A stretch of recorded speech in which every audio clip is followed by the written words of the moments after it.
नमस्कार मंडळी, ठरलं तर मग आजचा तुम्ही ना फ्रेश असा रिव्ह्यू पाहत आहात. सायली ना दिव्याईच्या समोर जोरजोरात आहे ना घंटा वाजवत असते आणि सतत सायली म्हणत असते की दिव्याई मला उत्तर दे ग दिव्याई, म्हणून सायली ना स्वतःला खूपच त्रास करून घेत असते. सायली म्हणत असते कधी नव्हे ते आज आहे ना खूप जास्त असं आहे ग मला तुझी दिवाई, प्लीज मला उत्तर दे म्हणून सायली आता हात जोडते आणि दिवाई समोर जोरजोरात घंटा वाजवू लागते. इकडे आपण पाहतोय अर्जुन आहे ना गाडीमध्ये एकदम फास्ट असं सायलीला शोधायला मंदिराकडच्या दिशेने ना येत असतो. इकडे आपण पाहतोय पुन्हा किल्लेदारांच्या घरातला सीन. इकडे किल्लेदारांच्या घरामध्ये ना सगळेजण हैराण असतात. तितक्याच ना अश्विनला एक फोन येतो. अश्विन म्हणत असतो हा रविराज काका बोल ना. अरे नाही नाही नाही अजूनही ना सायली बहिणीचा अजूनही काही पत्ता लागलेला नाहीये, पण दादा गेलाय हा शोधायला. नाही काही येण्याची तुझी काही गरज नाहीये, मला जसं काही कळेल ना तसं मी तुम्हाला लगेच सांगतो. हां ओके ओके असं म्हणून अश्विन आता फोन ठेवून टाकतो.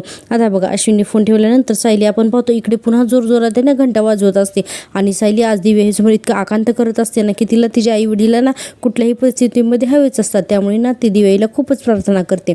आपण पाहतो की सायलीला एकतरी विकनेस आलेला असतो आणि अशा परिस्थितीत ना सायली सतत दिव्याईच्या समोर ना घंटा वाजवते आणि म्हणते की आज माझ्या आईबाबांना सुद्धा ना एक चेहरा आहे आणि हे इतक्या सहजासहजी मी कसं खरं मानायचं. माझी प्रत्येक गोष्ट तन्वीसारखी आहे आणि हे सगळं पुरेसं आहे ग दिव्याई असं सायली म्हणते. पुढे म्हणते मधुभाऊंनी माझ्या लहानपणीचे फोटोज कधीच दाखवले नाहीत, पण आता असं वाटतंय ना मला की माझा चेहरा ना लहानपणी खरंच तन्वीसारखा असेल म्हणून असं सायली दिव्याईच्या समोर म्हणत असते. पुढे म्हणते पण दिव्याई हे जर का सगळं चुकीचं निघालं तर काय करू ग मी. अगं दिव्याई मी तन्वी आहे की नाही मला सांग ना ग. म्हणून आता सायलीनं खूप ओरडायला लागते आणि आता हात जोडते आणि म्हणते दिव्याई प्लीज मला मार्ग दाखव ग. आता अशी गप्प बसू नकोत ग दिव्याई, प्लीज मला मार्ग दाखव, माझ्या प्रश्नांची उत्तरं दे दिव्याई, प्लीज मी काय करू सांग मला.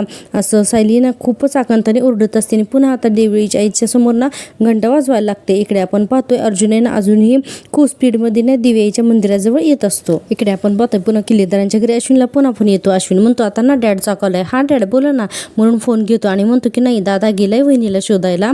हो त्याचा फोन आला ना की मी लगेचच पहिले तुम्हाला फोन करतो मग तर बस असं अश्विन सांगतो आणि म्हणतो हो हो डॅड प्लीज तुम्ही नका काळजी करून, मला काही कळलं की मी तुम्हाला लगेच फोन करतो असं म्हणून अश्विन फोन ठेवतो. आता बघा कल्पनाताईंना ना सहन होत नसते की सायली अजून आलेली नाही ना ही गोष्ट आणि आता सगळ्यांना घरामध्ये हायफर व्हायला लागतात. इकडे सायली दिवाळीच्या मंदिरात म्हणत असते दिवाळी नेमकी माझी ओळख काय आहे ग. आणि म्हणते की मधुभाऊंच्या आश्रमात वाढलेली सायली की प्रतिमाज आणि रविराज किल्लेदार यांची मुलगी तन्वी नक्की माझी ओळख काय आहे. दिवाळी अगं का असा तू माझा छळ करतेस का असं सायली म्हणते आणि पुढे म्हणते की इतकी वर्ष मी तुला पूजलं तरीही तुम्हाला माझ्याशी असं का वागते म्हणून आणि पुन्हा आपल्याला दिव्याईचा फोटो दाखवलाय. सायली म्हणते मी माझ्या खऱ्या आई बाबांना माझे सासू सासरे मानत आले आणि तू हे सगळं बघत राहिलीस की आता माझा जो गोंधळ उडताय ते बघून तुला हसतीस का, तुला हसू येत आहे का असं सायली म्हणते आणि म्हणते दिव्याई प्लीज मला सांग ना ग, मला जे काही संकेत मिळालेत ते ना मला का त्याचे अर्थ कळत नाहीयेत. अगं कुणाचीही मदत न मागता मला माझ्या स्वतःचं उत्तर आणि माझा स्वतःचा भूतकाळ का नाही आठवत आहे का म्हणून सायली ना जोरजोराने आता पुन्हा घंटा वाजवायला लागते. आणि आपण पाहतोय की सायली ना इतकी आता हतबल झालेली असते ना दिव्याईच्या समोर की तिला काही करू नये ना आता या प्रश्नाचं उत्तर हवंच असतं. इतक्यात आपण पाहतोय की अर्जुन आता पळत पळत येतो आणि सायली ना तिला विकनेस आल्यामुळे तिला आणि इतक्या सगळ्या स्ट्रेसमुळे सायलीला येत असते चक्कर. आता अर्जुन पळत पळत येतो आणि आता सायलीला पकडतो आणि खूप छान म्युझिक दाखवले आहे. ते खरंच आजचा भाग आहे ना खूप छान आहे, तुम्ही टीव्हीवरती नक्की बघा. आणि हो प्रेक्षकांना तुम्हाला जर का मी दिलेला रिव्ह्यू आवडत असेल ना तर प्लीज माझ्या चॅनलला सबस्क्राईब करा.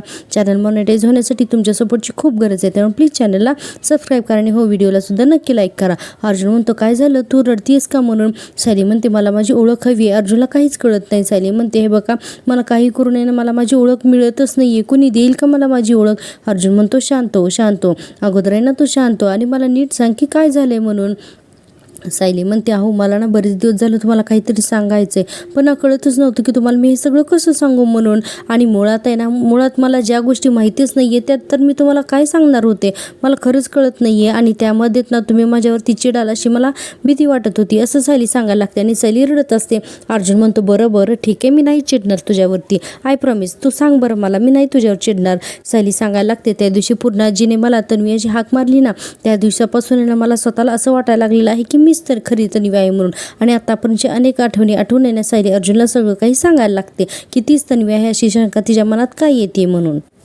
सायली अर्जुनला पुढे हेही सांगते की त्याला छोटी तन्वी किल्लेदारांच्या घरात दिसते, आश्रमात दिसते, त्याच पद्धतीने ना सुभेदारांच्या घरात सुद्धा दिसते. त्यानंतर सायलीने जसे लहानपणी मधुभावना पाण्याने भिजवायची ना, तसंच तन्वी पण भिजवत होती. आता ह्या सगळ्या आठवणींना एक ना एक आठवून सायली सांगत असते अर्जुनला आणि खूप रडत असते. आणि पुढे म्हणते, आणि अशातच माझ्या मनातून एक शंका आली, आणि पण या शंकेचं निरसन कसं करावं ना मला ते काही केल्या कळतच नव्हतं. अर्जुन म्हणतो, कसली शंका? तर सायली म्हणते, ही शंका आली म्हणूनच मी मधुभाऊंकडे गेली आणि मधुभाऊंनी मला सांगितलं की माझ्या मनामध्ये जी शंका आहे ना तर ती खरी आहे म्हणून. अर्जुनला अजूनही कळत नाही. अर्जुन म्हणतो, अगं कुठली शंका? सायली म्हणते, हीच की या अपघातानंतर सापडलेली तन्वी कदाचित मीच आहे म्हणून. अर्जुनचा ना चेहराच एकदम बदलतो, अर्जुनच्या चेहऱ्याचा रंगच बदलतो. आणि बघा आज आहे ना असं दाखवलेलं आहे की अर्जुन चक्क सायलीवर विश्वास ठेवतो आणि त्याला या गोष्टी सगळ्या खऱ्या वाटतात. आणि अर्जुन आता खूप खुश असतो की त्याला तन्वी भेटली म्हणून. आणि आपण पाहतोय की महिपतचा जो माणूस आहे ना तर हे सर्व करत असताना अर्जुन सायलीच्या मागावरच असतो आणि हे सगळं तो पाहत असतो. आता आपण आहे ना पुन्हा सीन पाहतोय तो म्हणजे महिपतचा. आता महिपतच्या जो काही त्याचा आश्रम वगैरे जी काय आहे ना त्याचा बहुगुणी बाबांचा फोटो, त्याच्यासोबत ना 2 माणसं लाल कपड्यामध्ये ना ताटामध्ये काहीतरी घेऊन उभी असतात. तिथे 2 माणसं आणखीन येतात आणि म्हणतात, बहुगुणी महाराज की जे, महिपत बाबा की जे. आता महिपत म्हणतो की या या या म्हणून आणि सगळ्यांना बोलवतात. हे सगळे ना सचिन पाहतो. आता महिपत म्हणतो की या, तुमचं ना स्वागत आहे. खरं तर बहुगुणी बाबांना ना मीच भेटायला येणार होतं, पण कामच इतकी आली ना की मला नाहीच येता आलं. म्हणून मग बहुगुणी बाबांना म्हटलं की तुमच्या 2 शिष्यांनाच माझ्याकडे पाठवून द्या म्हणून. आता ते दोघंजण म्हणतात, बोला ना महिपत बाबा. तर महिपत म्हणतो की मला असं कळलं की बहुगुणी बाबांच्या आश्रमामध्ये अन्नछत्र सुरू होतंय. मग म्हटलं काहीतरी मदत करावी, फुलाची पाकळी द्यावी. आता ते 2 माणसं म्हणतात, हे बघा तुम्हाला तुमच्या इच्छेप्रमाणे जे द्यायचे ना ते तुम्ही देऊ शकता. आता महिपत म्हणतो की बरं ठीक आहे म्हणून. आणि आपण पाहतोय की आता महिपत आहे ना त्या माणसाला त्याची इशारा करतो. आता तो लाल कपडा काढतो तर ते ना सोन्याच्या वस्तूंनी भरलेलं ताट असतं आणि महिपत म्हणत असतो, ही माझ्या पापाची कमाई आहे आणि आता मला हे सगळं काही नको आहे. हे चुकीच्या मार्गाने मी कमवलंय आणि चुकीच्या मार्गाने जात असताना मी जितकं काही मिळालं तेवढं मी गोळा केलं. आता ना मला सगळ्या मोहमायेतून रिकामं व्हायचंय. तुम्ही हे सगळं आश्रमासाठी घेऊन जा. आणि सचिन तर डोक्याला साथलं होतो. सचिन हे अजिबात आवडत नसतं. आता त्यातला एक महिपतचा माणूस त्या बहुगुणी बाबांच्या शिष्यांना ते ताट देतो. आता महिपत इशारा करतो तर दुसरा माणूस लाल कपडा म्हणजे काढतो त्या ताटावरचा, त्यातनं सगळ्या नोटा असतात. आता महिपत म्हणतो, आणि हा पैसा याला ना हात लावला ना तरी सुद्धा मला विंचू चावल्यासारखं होते, त्यामुळे हे सगळे पैसे तुम्ही आता आश्रमाच्याच कामासाठी ठेवा म्हणून. आणि बहुगुणी बाबांचे शिष्य म्हणत असतात हो म्हणून. आणि आता ते सर्व घेतात आणि म्हणतात, काळजी करू नका बहुगुणी बाबा, तुमच्या या सगळ्या मदतीमुळे ना प्रसन्नच होतील. महिपत म्हणतो, आणि अजून एक गोष्ट, हे बघा अजून काही मदत लागली तर नक्की मला परत सांगा आणि परत तिथे या हां. आता ते 2 जण सुद्धा म्हणतात हो. आता महिपत लगेच म्हणतो, बहुगुणी बाबा की जे, म्हणून सगळेजण जय जय का करतात. आणि आता तिथून आहे ना ती 2 व्यक्ती हे सगळं घेऊन निघून जातात. सचिन इतका संतापतो ना की बास. सचिन म्हणतो, हा माणूस काय डोक्यावर पडलाय का काय?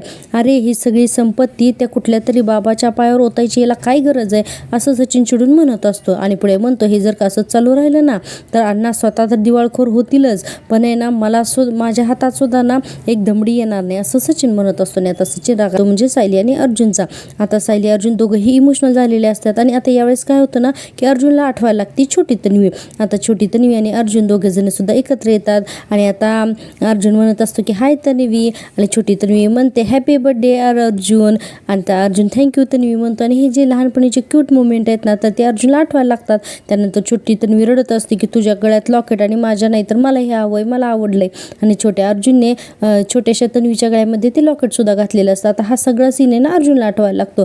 आणि अर्जुन इतका इमोशनल होतो आणि त्याला ना ह्या सगळ्या गोष्टी खऱ्या वाटतात. आणि अर्जुन आज पटकन सायलीवरती विश्वास ठेवतो आणि म्हणतो की तू तू तू खरंच आमची तन्वी आहेस का? आता सायली म्हणते, आता याचं दुसरं उत्तर आणखीन काय असू शकतो? आणि महिपतचा माणूस हे सगळं पाहत असतो. सायली म्हणत असते, सांगा ना या सगळ्याचा काय अर्थ आता असू शकतो? आणि म्हणते, मला सतत जे काही संकेत मिळत आहेत तर ते एवढे सगळे योगायोग तर नसू शकतात ना. आता अर्जुनला ह्या गोष्टी पटतात. हां, पुढे आपण पाहतोय की अर्जुन आहे ना आणखीन विचारच करत असतो. सायली म्हणते, हो तुम्हाला आठवते का त्या दिवशी आपण कुलदेवतेच्या देवळात गेलो होतो ना, तेव्हा तिथल्या गोष्टी ना मला अगोदरच आठवत होत्या. म्हणजे हे बघा मला आईने त्या देवळाबद्दल ना कधीच काहीच सांगितलेलं नव्हतं. आणि मधुभाऊंबरोबर तर मी त्या देवळात जाण्याचा प्रश्नच येत नाही, कारण ती कुलदेवी तर आपली आहे ना. आणि तरीही तुम्ही बघितलं ना की मला सगळ्या गोष्टी अगदी तशाच्या तशा कुणीतरी सांगितल्यासारख्याच मला आठवत होत्या, जसे काही कुणी मला सांगितलेच म्हणून. आता अर्जुनला आठवायला लागतं की सायली मरानेच तिथे सांगत होते की झाडाखाली तिथे एक मावशी असते, पूजेची ताटं घेऊन घेऊन आणि त्याच मावशी आहेत त्या जे पेरू पण विकायचे हे सगळं सायलीने सांगितलं असताना अर्जुनने तेव्हा आश्चर्य वाटलेलं असतं. त्यानंतर सायली सांगते की नाही इथे खरंच एक छोटंसं गणेशाचं मंदिर आहे म्हणून झाडाखालचा कचरा वगैरे साफ करते तर तिला खरंच छोटं एक गणपतीचं मंदिर सापडलेलं असतं. सायली पुढे म्हणाली असते आपण पुढे गेलो एक बर्फाचा गोळा देणारे काका आहेत आणि तिथे एक झाडाचा पार आहे आपण तिथे बसू. ते सगळ्या गोष्टी आता अर्जुनला आठवायला लागतात. अगदी सायलीने करेक्ट सांगितलेलं असतं जे की इंटरनेटवर सुद्धा एवढी माहिती एखाद्या कुलदेवतेच्या स्थानाची नसते ना आणि अर्जुनला यामुळे ना खात्री पडते. आपण पाहतोय की पुढे अर्जुन म्हणतो की पण अगं त्या मंदिराशी तन्वीचा काय संबंध आहे. ते सायली लगेच सांगायला लागते अहो तिथे असताना मला प्रतिमात्यांचा फोन आला होता आणि त्यावेळेस त्यांना प्रतिमात्यांनी सांगितले की तन्वी लहान असताना आम्ही तिघी नेहमी तिथे जायचो म्हणून. आणि प्रतिमात्या म्हणतात की हो ग अगं आम्ही खूप वेळा तिथं जात होतो. तन्वीचा हट्टच असायचा तसा तिथं जायचं ना म्हणजे तन्वीसाठी ना एक पिकनिकच असायची. इतकी बागडायची ना तिथे आणि तिथले फुलवाले चपला सांभाळणारे सगळी लोक आहेत ना तिच्या ओळखीचे झाले होते आणि हे सगळं प्रतिमात्यांनी मला सांगितलं त्यावेळेस. आणि मग हे सगळ्या गोष्टीत ना आता सायली अर्जुनला सांगायला लागते. अर्जुन म्हणतो हो करेक्ट आहे आणि म्हणतो की मी पूर्ण आजीनी मम्माकडून ऐकलं होतं की तन्वी त्या मंदिरात नेहमी जायची म्हणून असं अर्जुन म्हणतो हा पण माझ्या हे लक्षात राहिलं नाही. सायली म्हणते आता तुम्हीच मला सांगा की तिथल्या गोष्टी मला सगळ्याच्या तशा कशा काय आठवल्या. आणि सगळ्यात महत्त्वाचं म्हणजे मधुभाऊंनी दिलेलं उत्तर आणि मधुभाऊ डोळ्यांच्या पापण्यांची उघडझाप करून आपल्याला कशी उत्तर देतात हे आपल्याला माहिती आहे ना तर ते कसं नाकारायचं असं सायली अर्जुनला म्हणते. आणि आपण पाहतोय की अर्जुन म्हणतो की म्हणजे तू खरंच तन्वी आहेस आमची असं अर्जुन म्हणायला लागतो. आणि बघा आता ना त्याला खूप आनंद होतो. आता तो पटकन ना सायलीचे दोन्ही गाल पकडतो आणि म्हणतो की माझ्या लहानपणीची माझी बालमैत्रीण माझी बेस्ट फ्रेंड माझी तन्वी आहेस तू असं म्हणून ना अर्जुन आता हसायला लागतो आणि त्याला खूप आनंद होत असतो. आणि पुढे म्हणतो की इतक्या वर्षांनी मी जिला शोधत होतो ती आमची समोर होती पण हे आम्हाला कळालेलंच नाही म्हणून. आणि म्हणतो की ती तन्वी तूच माझी तन्वी आहेस. आणि म्हणतो सायली बघ ना म्हणतो डेस्टिनी कशी असते की बघ ती प्रिया जेव्हा तन्वी बनून घरामध्ये आली होती ना तेव्हा सगळे ना माझं लग्न तिच्याशी लावून द्यायला निघाले होते पण बघ ना कारण लहानपणी छोट्या तन्वी आणि अर्जुनचं लग्न पूर्ण आजीने वचन दिलं होतं ना की तन्वी आणि अर्जुनचं लग्न करेल म्हणून. आणि बघ ना पण आपलं लग्न झालं त्यावेळेस तर आपल्याला माहिती नव्हतं की प्रिया तन्वी होती हेच माहिती होतं. आणि अर्जुन म्हणतो पण बघ ना माझं लग्न आहे ना खऱ्या तन्वीशी झालंय म्हणून दोघेही खूप छान स्माईल करतात. आणि आता अर्जुन सायलीला त्याच्याजवळ घेतो आणि हे सगळं महिपतचा माणूस बघतो आणि आता तिथून तो निघून जातो. पुढे आपण पाहतो इकडे की ना सुमन काकू तर म्हणत असते वहिनी अर्जुनचा फोन आला नाही म्हणून अजून त्याला सायली सापडली नसेल का सकल्पनाताई म्हणत असतात. आणि आता बघा आपण सुमन काकू आहे ना चहा घेऊन आलेली असते आणि ती म्हणत असते की अश्विन मला ना आता खरंच खूप भीती वाटायला लागली रे म्हणून. आणि म्हणते की सायली अशी न सांगता निघून जाणाऱ्यातली नाही आहे असं सुमन काकू म्हणत असते. आणि नेमकं काय झालं असेल रे अश्विनला पण आता टेन्शन येतं. अश्विन म्हणते की मम्मा हे बघ मम्मा मी ना आता असून जास्त वेळ नाही थांबू शकत. मला असं वाटतं की ते बसून राहण्यापेक्षा मी सायली वहिनीला जाऊन शोधतो मला ना आता चैन पडत नाहीये. कल्पनाताई म्हणतात अरे पण तू आता तिला कुठे शोधणार आहेस. इतक्यातच प्रतिभात्या येतात आणि म्हणतात की हे बघ अर्जुन म्हणालाय ना की सायली कुठल्या मंदिरात गेली असेल याचा त्याला अंदाज आहे म्हणून आणि मला असं वाटतं की आपण थोडा वेळ वाट बघूयात म्हणून. म्हणजे सायली समजा जर का त्याला त्या मंदिरात नाही भेटली तरी तो तिला कुठे शोधायची याचा त्याला नक्की अंदाज असणारच ना असं प्रतिमात्या म्हणत असतात. आता बघा काय होतं की कल्पनाताई लगेचच मोबाईल हातात घेतात आणि म्हणतात की अरे अर्जुनचा अजून कसा फोन नाही आलेला मला म्हणून. प्रतिमात्या म्हणतात अगं कल्पना सायली भेटली असेल त्याला पण अगं ती भेटल्या क्षणी तर तो आपल्याला कॉल नाही ना करणार. ते दोघं जण ती डिस्टर्ब होती म्हणून जर का ती मंदिरात गेली असेल तर थोडा वेळ शांतपणे बसेल ती तिच्याशी बोलेल आणि मग आपल्याला कॉल करेल ना येईल ती. आणि इतक्यातच आहे ना प्रतिमात्याचा फोन वाजायला लागतो. कल्पनाताई लगेच म्हणतात बघ अर्जुनचा फोन आला ना. आता प्रतिमात्या म्हणतात नाही कुसुमचा फोन आहे आणि म्हणतात हां कुसुम बोल. तर कुसुमताई म्हणते की हां प्रतिमाताई हो ते काय आहे ना की मला ना अर्जुन सर विचारत होते की फोन करून की सायली आश्रमात आली का म्हणून. तर म्हणजे सांगा ना मला की त्यांना माहीत नाही आहे का सायली कुठे येते काही प्रॉब्लेम झाला आहे का म्हणजे सायली सापडत नाही आहे का असं कुसुमताई अनेक प्रश्न विचारते कारण तिलाही टेन्शन आलेलं असतं. आणि आता कुसुमताई म्हणते अर्जुनसुद्धा टेन्शनमध्येच विचारत होते हो नक्की सांगा ना काय झालं ते. आता प्रतिमात्या म्हणतात मी सांगते तुम्हाला काय झालं ते आणि म्हणून जे काही घडलं ते सगळं आता प्रतिमात्या सांगतात. आता आपण पाहतो इकडे अर्जुन म्हणत असतो माझ्या आयुष्यातला बेस्ट मोमेंट आहे हा, म्हणजे माझी बायको, माझी सायली, हीच माझी तन्वी आहे. म्हणून अर्जुन खूप हसायला लागतो, त्याला इतका आनंद झालेला असतो ना की बस. आणि अर्जुन म्हणत असतो की तुला माहिती आहे का आपल्या लहानपणीची किती आठवणी येत्या म्हणून. आणि म्हणतो की आठवते का गं तुला की तू ना मला एक ही गोष्ट ना मी तुला ना बॅडमिंटन खेळायचं होतं, आठवते का तुला. आणि बॅडमिंटन खेळता खेळताना ते शटल आहे ना दारामध्ये जाऊन पडलं होतं, तेव्हा ना मी खूप घाबरलो होतो कारण तू खूपच रडत होतीस. आणि पुढे म्हणतो की आणि मम्मा आम्हाला खूप ओरडणार हे माहिती होतं, आणि त्यामुळे ना की तू मला कधीच मम्माचा ओरडा खाऊ द्यायची नाहीस, अगदी तक्रार केली ना तरी तू स्वतःवर घ्यायचीस, कारण तुला माहिती होतं की तू घरात सगळ्यांची लाडकी आहेस आणि तुला कधी कोणीच ओरडणार नाही म्हणून. अर्जुन म्हणतो आणि हो आणखीन एक गोष्ट आठवते का, एकदा सिनियर नवीन फ्रॉक घेऊन आला होता तुझ्यासाठी आणि तू हट्टच धरून बसली होती की सगळ्यात अगोदर हा फ्रॉक मला अर्जुनला दाखवायचा आहे म्हणून. मग काय सिनियरला कोर्टात न जाता तुला आमच्या घरी घेऊन यावं लागलं होतं, तुला आठवतं आहे का. सायली म्हणते नाही हो मला हे काहीच आठवत नाही. अर्जुन म्हणतो नाही आठवते. सायली म्हणते हो मग मला हे सगळं का आठवत का नाही आहे. अर्जुन म्हणतो हे बघ नको आठवू दे, पण हे सगळं ना खरं आहे म्हणून. आणि म्हणतो की चल आपण आताच घरी जाऊ आणि घरात सगळ्यांना सांगूयात की तूच खरी तन्वी आहे म्हणून. आता सायलीला येतं ना टेन्शन, सायलीला वाटत असते घरच्यांनी नाही विश्वास ठेवला तर. आणि अर्जुन म्हणत असतो की पूर्ण आजी तर किती खुश होईल, मम्मा आजी डॅड सिनियर प्रतिमा त्या सगळे किती खुश होतील असं अर्जुन म्हणत असतो. आणि पुढे अर्जुन म्हणतो की चल घरी चल आपण जाऊयात ना म्हणून. अर्जुन म्हणतो की नाही आपण आताच आहे ना हे सगळं घरच्यांना नाही सांगू शकत. अर्जुन म्हणतो का, तर आता सायली म्हणते मुळात जर का मी खरंच तन्वी असते ना तर तुम्ही जे सांगताय ना ते सगळं मला आठवलं असतं ना, पण मी आता तर या सगळ्यामध्ये ना नाही पडायला आपल्याला हवं आहे. हे बघा त्यात हे मधुभाऊने आपल्याला जे सांगितले ते तेवढं आपल्यासाठी पुरेसं आहे का. आणि म्हणते हे बघा तुम्ही तर नेहमी पुराव्यांवरतीच विश्वास ठेवता ना, मग मीच तन्वी याचा आपल्याकडे काय पुरावा आहे म्हणून. अर्जुन म्हणतो अगं पण एवढं सगळं घडल्यानंतर काय करायचं आहे पुरावा घेऊन. सायली म्हणते हे बघा एवढं सगळं घडल्यावर म्हणजे काय म्हणायचं आहे तुम्हाला. आणि म्हणते की हे बघा मुळात आहे ना मला यातलं काहीही आठवत नाही आहे, आणि तुम्हाला माहिती आहे की किल्लेदार आणि सुभेदार ही दोन्हीही फॅमिली तन्वीच्या बाबतीमध्ये किती हळवी येते. आणि म्हणते की त्यात त्यांनी जर का तन्वीच्या बाबतीत जर का मोठा धोका त्यांनी अगोदरच सहन केलेला आहे, आणि मी जर का आत्ता त्यांच्यासमोर कुठल्याही पुराव्याशिवाय जाऊन उभी राहिले आणि मीच सांगितलं की मीच तुमची तन्वी आहे तर त्यांना आनंद होईल कदाचित, नाही असं नाही. अरे पण देव ना करो जर का हे खोटं ठरलं तर, आणि तर त्यांना किती मोठा धोका बसेल हे कळते का तुम्हाला, असंही सायली म्हणत असते. आणि पुढे म्हणते पूर्ण जे हा धक्का पचवू शकतील का हो.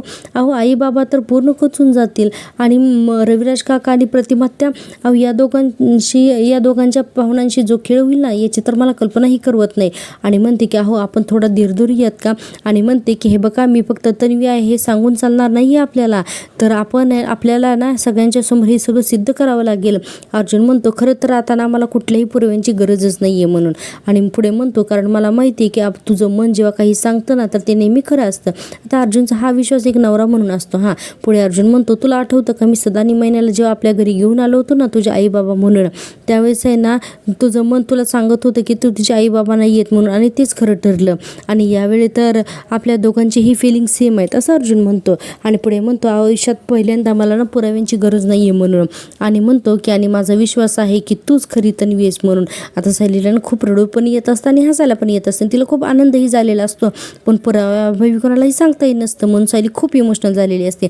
आणि ठरलं तर मग आजचा ह्या भागाने तेच संपतो. आपण पाहतो की आता उद्याच्या भागामध्ये सायली अर्जुन घरी येतात, आणि आता प्रतिमा त्यांना सायली आलेला अशी काही घट्टमिठी मारते ना की बस. आणि इकडे सचिन म्हणत असतो प्रियाला की मी ही बातमी अस्मिताला सांगणार, आणि मग स्वतःच्या भावाबद्दलची ही बातमी अस्मिताच्या पोटात राहणारच नाही आणि ती सगळ्याला सांगेन. इकडे अर्जुन म्हणत असतो सायलीला आपल्याकडे अजून एक मोठा पुरावा आहे. सायली म्हणते कोणता, तर अर्जुन म्हणतो सायलीने लॅबमध्ये तन्वीचं जे काही सॅम्पल दिलेलं होतं ना तर ते सॅम्पल आणि तुझं सॅम्पल हा जर का आपल्याला मॅच करून घेता येईल सायली म्हणते हे असं काहीतरी आपल्या ठोस हातामध्ये आलं ना तर कुठलीही शंका न येता मनात मी सगळ्यांसमोर जाऊन सांगेन की मी प्रतिमा आणि रविराज किल्लेदार यांची मुलगी आहे, आणि इतक्यातच ते प्रतिमा ते येतात. आता पाहूया उद्याच्या भागामध्ये काय होतं ते. हे सगळं पाहण्यासाठी प्लीज माझ्या चॅनलला सबस्क्राईब करा आणि हो व्हिडिओला नक्की लाईक करा. भेटूया उद्याच्या भागात, तोपर्यंत टेक केअर, बाय बाय.